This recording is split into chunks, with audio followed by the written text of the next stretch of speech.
Welcome back to another 10-minute meal ideas. I will link my other 10-minute meals down in the description below, so make sure to check it out. Starting with my favorite pasta salad. Who doesn't love a good pasta salad in the summer?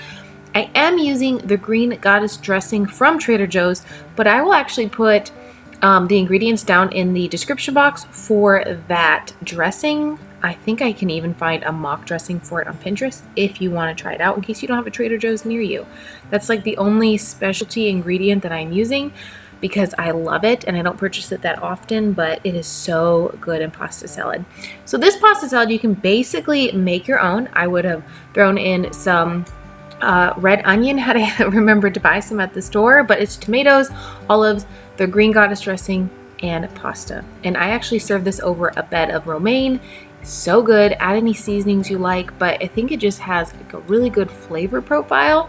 There's so much basil in the avocado like Green Goddess dressing that it just like really goes well, I feel like, with a cold pasta salad. So I usually make this up and pop it in my fridge to cool it down, and then I eat it cold, and it is so good. I'm obsessed with pasta salads. Obsessed. Like I can never get enough, and I feel like the easier and the quicker that you make them, the more perfect they are.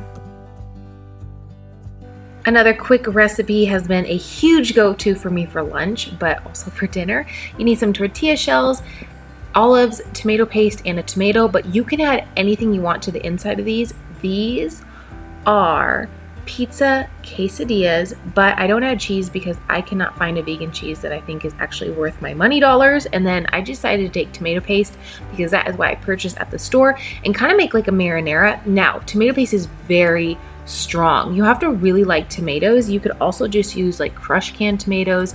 You could use a marinara that you have on hand or a pasta sauce, but spoiler, tomatoes are my favorite thing in the entire world, so I make sure to have them almost at every single meal because I love them so much. And I know a lot of you have asked me before in the comments, what can I use instead of tomatoes because I can't have tomatoes. I mean, anything. I don't know, like if you want to use a white sauce or even that Trader Joe's like green sauce would be really good with this instead.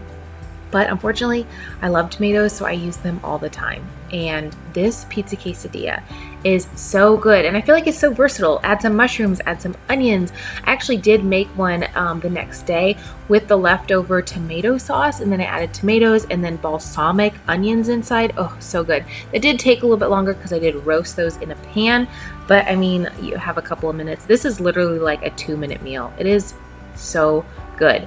And in the summertime, I feel like we're always looking for quick meals, and school is starting so soon. So if you need a quick lunch or a quick dinner or even like an after school snack, this is just perfect. The quicker, the better. Hey, darling, can I tell you what's been on my mind? Sick and tired of the 9 to 5 in the city life.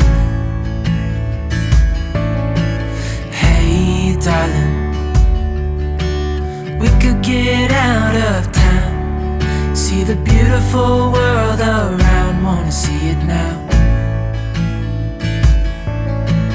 Pack our bags and get in that car, leave a little note and we'll drive real far. Let's get out, we can leave this city. My last recipe here is a tofu recipe. Technically, what I'm sharing with you today is the teriyaki sauce, the extra firm tofu, and the broccoli, and that together takes 10 minutes. It is so easy, but I wanted some rice to add to this because I wanted it to be more starchy. So if you add the rice to your pressure cooker or Instant Pot, it would take you 12 minutes. So let's just play a game and pretend it's 10 minutes so I can include it in this meal. You don't have to add the rice if you don't want to, but it would be a sad day if you didn't add the rice, okay? Or maybe you have like a packet of 90-second rice in your cupboard, you know, the Uncle Ben stuff. So therefore you could just throw that in instead and not have to cook any rice. Or maybe you have some rice left over on hand that's in your refrigerator. But maybe I'm a sad person for saying this. Broccoli and me, we don't get along very well, but I found this method to steam it for about 6 minutes with some water with the lid on in a hot pan, made it really soft, and then we got along well, so we can be friends again. But if you're not a fan of broccoli, you can use any other vegetable you want.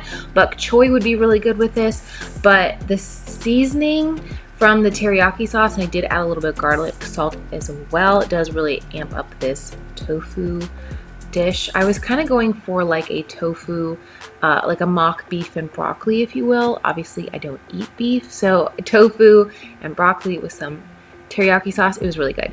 I always get extra firm teriyaki or extra firm tofu.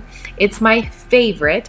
And I am thinking about doing a full tofu recipe video of all the different ways that I eat tofu, because I have been eating it like nonstop. When I first went plant-based about a little over a year and a half ago, I found that tofu and I didn't get along.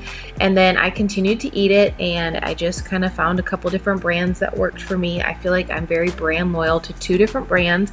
I don't stray from those because some of them give me a little bit of a stomach ache, and I find the extra firm one is the best for me. Here is the beautiful broccoli. Steam it. If you have a problem with broccoli, steam it, and it still holds so much color, so much flavor, so many nutrients, but it just is a lot easier on your stomach. Anyways, you just add the tofu, and the mixture of cornstarch and the teriyaki sauce just makes this so it's a lot thicker. I find that I can use a lot less teriyaki sauce because it holds to my ingredients a lot better. So you don't have to add the cornstarch if you don't want to, but it thickens the sauce really nice. You add a little bit less teriyaki sauce. It covers everything nicely, and then I just do put a lid back on it and cook it a little bit. You can leave it unlidded if you want to. It is more of a softer meal, but I just think it's different since I have so much crunchy tofu in my life that adding it this way, I really, really like it. I hope you enjoyed today's recipes. Tag me over on Instagram when you remake one of these recipes or are inspired by something that I make. I love sharing your posts in my Instagram stories, and I will see you very soon in my next video. Bye.